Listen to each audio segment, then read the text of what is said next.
நான் உங்கள் தலையன் பாபு. இன்றைக்கு பரபரப்பாக 2026 சட்டமன்ற பொதுத் தேர்தல் பணிகள் ஜரூராக இன்றைக்கு நடைபெற்று வருகிறது.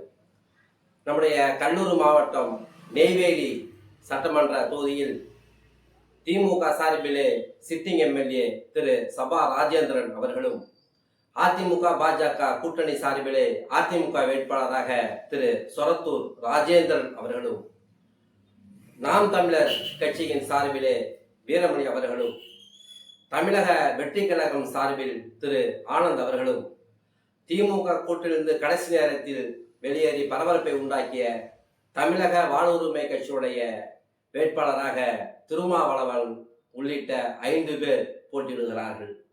தற்போது நெய்வேலி சட்டமன்ற தொகுதி 5 முனை போட்டியை சந்திக்கிறது என்று சொன்னாலும் கூட, ஆனால் அங்கு திமுகவுக்கும் அதிமுகவுக்கும் தான் ஒரு நேரடியான போட்டியாக இன்றைக்கு கள நிலவரங்கள் தெரிவிக்கின்றன.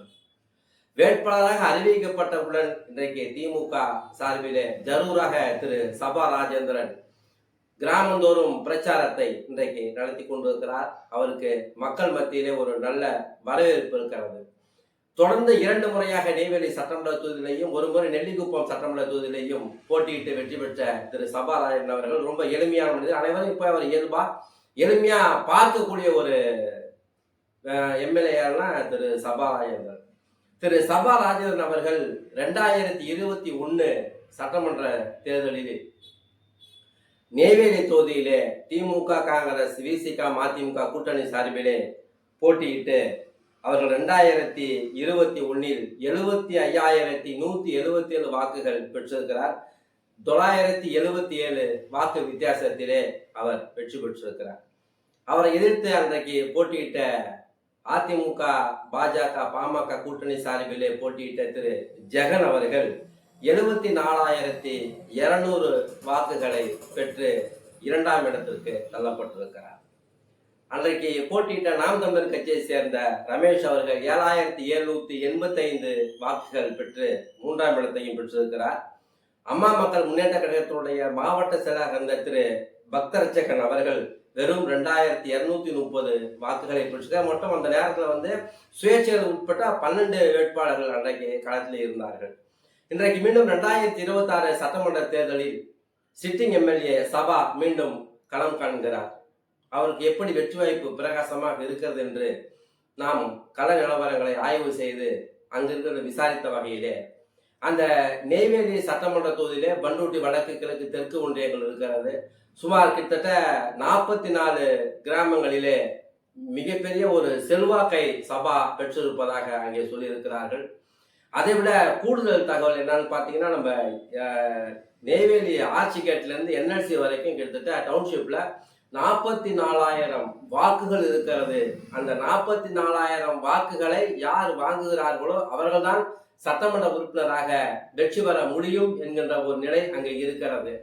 அந்த வாக்குகளை யார் பெறுவார் என்று பார்த்தால் திரு சபா ராஜேந்திரன் அவர்களுக்கு அந்த வாய்ப்பு இருக்கிறது. அந்த 44,000 வாக்குகளில் அதிகபட்சமாக சுமார் 40,000 வாக்குகளை சபா ராஜேந்திரன் பெற்றாலும் ஆச்சரியப்படுவதற்கில்லை. மீண்டும் அவருக்கான வாய்ப்பு, வெற்றி களம் பிரகாசமாக இருப்பதாக நமக்கு நெய்வேலி தொகுதியினுடைய கள நிலவரங்கள் நமக்கு தெரிவிக்கின்றன. அவரை எதிர்த்து போட்டியிடக்கூடிய அதிமுக வேட்பாளர் திரு சொரத்தூர் ராஜேந்திரன் அவர்கள் குறிஞ்சிப்படை தொகுதியிலே போட்டியிட்டு அவங்க ஜெயிச்சாங்க. அதுக்கப்புறம் இப்போதான் அவருக்கு சீட்டு கிடைச்சி நின்று இருக்கிறாரு. அவர் ஏற்கனவே டெரரிஸ்டா இருந்தார். அரசியல் கடத்த சொரத்தூர் ராஜேந்திரன் எல்லாத்துக்கும் ஒரு ஃபியர், பயம் இருக்கும். அந்த அளவுக்கு மிக ஆளுமை மிக்கவர் சொரத்தூர் ராஜேந்திரன். இன்னைக்கு அண்ணனுக்கு வயசாயிருக்கலாம், ஒரு ஆளுமை மிக்கவர். எந்த கட்சிக்காரன் போனாலும் பணத்தை அப்படி வாரி வழங்குவார். இன்றைக்கு நிலைமை தலைகீழாக மாறிவிட்டது. பொருளாதாரத்தில் பின்னடைவு, இது போல சூழ்நிலைகளால் இன்றைக்கு அவர்கள் களத்தில் இருக்கிறார். அவர் எந்த அளவிற்கு வெற்றி வாய்ப்பு இருக்கும் என்பது மிகவும் சிரமமான ஒன்றாகத்தான் இன்றைக்கு அங்கே இருந்து கொண்டிருக்கிறார். மேலும் பார்த்தீங்கன்னா, இந்த திமுக கூட்டணி இருக்கக்கூடிய திரு சபா ராஜேந்திரன் அவர்களுக்கு சிறுபான்மையின மக்களுடைய வாக்குகள் முழுமையாக அங்கு கிடைப்பதற்கான வாய்ப்புகள் அதிகமாக இருக்கிறது. அதிமுக கூட்டணியில் பாஜக இருப்பதால் அந்த வாக்குகள் அனைத்தும் திரு சொரத்தூர் ராஜேந்திரன் வாங்குவாரா என்பது ஒரு சந்தேகமான சூழ்நிலை இன்றைக்கு இருந்து கொண்டிருக்கிறது நெய்வேலியினுடைய கள நிலவரம். அந்த நெய்வேலி தொகுதியில பாத்தீங்கன்னா தமிழக வெற்றி கழகத்தின் சார்பிலே ஆனந்த் அவர்கள் போட்டியிடுகிறார். தேர்தல் களத்திற்கு புதுசு தமிழக வெற்றி கழகம். அவர் குறைஞ்சபட்சம் ஒரு கணிசமான வாக்குகளை பிரிப்பார். அந்த வாக்குகள் திமுக கூட்டணியுடைய சிறுபான்மை வாக்குகளில் தான் பிரியும் என்று அங்கே இருக்கக்கூடிய பொதுமக்களுக்கு நாம் பேசிய போது அவர்கள் இந்த தகவலை சொல்லியிருக்கிறார்கள். இன்றைக்கு நாம் தமிழர் கட்சியின் சார்பிலே வீரமணியும் கலத்திருக்கிறார். 2021 சட்டமன்ற தேர்தலிலே நாம் தமிழர் கட்சி ரமேஷ் அவர்கள் 7785 வாக்குகளை பெற்றிருக்கிறார். அந்த 7785 வாக்குகளும் இன்றைக்கு திரு நாம் தமிழர் கட்சியினுடைய வேட்பாளர் வீரமணி வாங்குவாரா என்பது சந்தேகம்தான். ஏறக்குறைய அந்த வாக்குகள் குறையாமல் அவர் வாங்கினாலே இன்றைக்கு அந்த தொகுதியிலே ஒரு பெரிய விஷயமாகத்தான் இருக்கிறது. இன்னொன்று என்னன்னா, தமிழக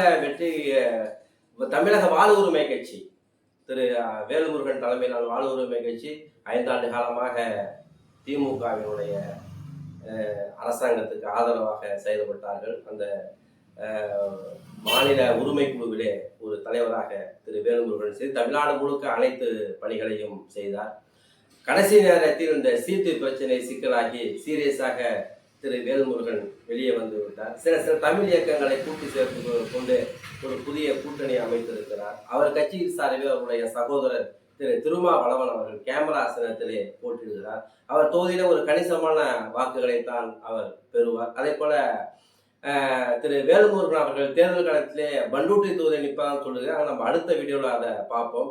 நெய்வேலி தொகுதியை பொறுத்த வரைக்கும் 5 முனை போட்டி நிறைவினாலும் கூட மக்களினுடைய அசுர பலத்தில் அயராத உழைப்பின் மூலமாக நல்ல பெயரோடு இருக்கக்கூடிய திரு சபா ராஜேந்திரன் அவர்கள் நெய்வேலி சட்டமன்ற தொகுதியில் 3வது முறையாக, தொகுதியை பொறுத்த வரைக்கும் 3வது முறையாக, 4வது முறையாக அவர் சட்டமன்ற உறுப்பினராக கண்டிப்பாக கரை சேருவார் என்று அங்குள்ள பொதுமக்கள், சமூக ஆர்வலர்கள், கழகத்தினுடைய உடன்பிறப்புகள் ஆர்வலித்துக் கொண்டிருக்கிறார்கள். தினந்தோறும் மாற்றுக் கட்சியில இருந்து விலகி அவருடைய தலைமையிலே 200 பேர் 300 பேர் சேர்ந்து கொண்டிருப்பது அவருடைய வெற்றிக்கான அச்சாரமாக இருப்பதாக அங்கே இருக்கக்கூடிய அரசியல் விமர்சகர்கள் தெரிவித்திருக்கிறார்கள். இந்த முறை அவர் நெய்வேலியை வெற்றி பெற்றார். நெய்வேலியில் 3வது முறையாக வெற்றி பெற்ற பெருமையும், நெல்லிக்குப்பத்தில் 1 முறை, ஆக மொத்தம் சேர்த்து 4 முறை வெற்றி பெற்றதற்குரிய பெருமையும் அவர் இன்றைக்கு பெறுவதற்கான வாய்ப்புகள் அதிகமாக இருப்பதாக அங்க இருக்கக்கூடிய கலைஞர் அவர்கள் தெரிவிக்கின்றது. நன்றி, வணக்கம்.